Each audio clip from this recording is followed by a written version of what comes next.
Nagtalikan dito sa coffee break. Dami.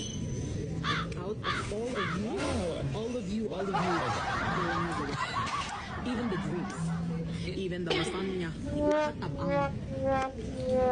Ang PWD. Person with diabetes.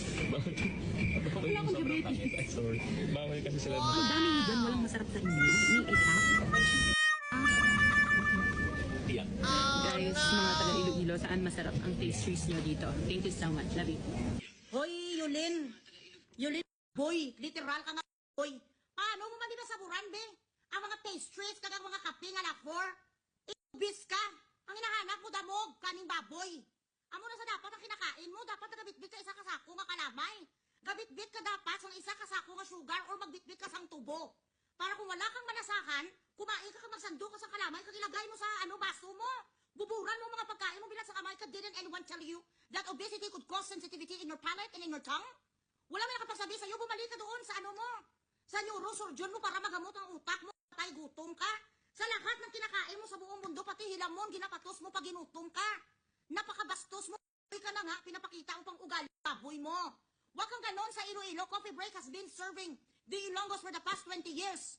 May mga tao, siyempre iba-iba ang mga palit natin, but you did not have to be humiliating or to embarrass them. Kasi maraming tao ang maapektuhan, di ba vlogger ka? Anong purpose na nagbablog ka? Ang mapakingkoy-kingkoy ka? Hindi nga kami nagre-reklamo na nakakaya ng pagmumukha mo. Gina-display mong itsura mo, ang ilong mo nga talaga namang paparaboy. Ikaw ang human walking a boy. Hindi nga kami nagre-reklamo kahit nasusuka kami sa pagmumukha mo. Ang ibang tao tumatawa-tawa lang sa'yo kasi akala nila cute ka, hindi ka cute. You are the essence of glutton.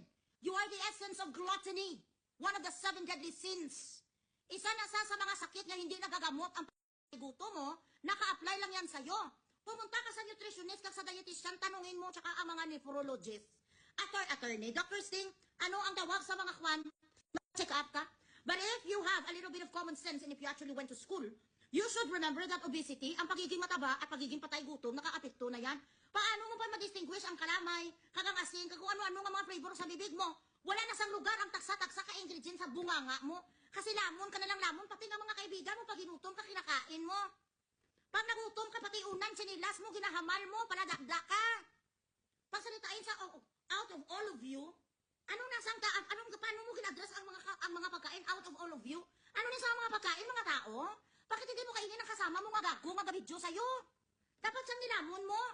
Hindi kaya naghahanap sa pagkain ang hinahanap mo, yung bimig, tsaka pigrulak. Marami naman kami diyang mga babuyan islands dyan, mga tangkal. Sana nag-request ka sana sa coffee break na dalhan ka sa bilat sing iloy nga kangkong.